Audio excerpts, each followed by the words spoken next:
Hello friends, this is the InStyle Knitting Studio. Today's lesson is quite simple. I think beginners will find it interesting.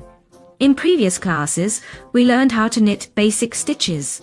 We practiced different techniques and elements of knitting. But at the end of any knitting, when we have finished fabric, it's necessary to make a securing stitch. This is needed so that the knitting does not unravel when stretched. I have a chain of yarn over stitches and 2 rows of double crochets as a sample.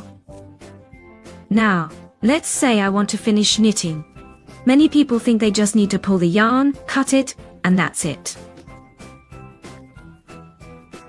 However, when stretched, the yarn can easily slip out, and the fabric will start to unravel. Therefore, at the end of any knitting, to secure this yarn, we knit a simple chain stitch. After this, we pull the yarn through. We remove the hook and cut the yarn. We pull the main yarn, set it aside and tighten our stitch. After this, the fabric will not unravel anywhere. And we will hide the already formed yarn end into our fabric. See you, goodbye.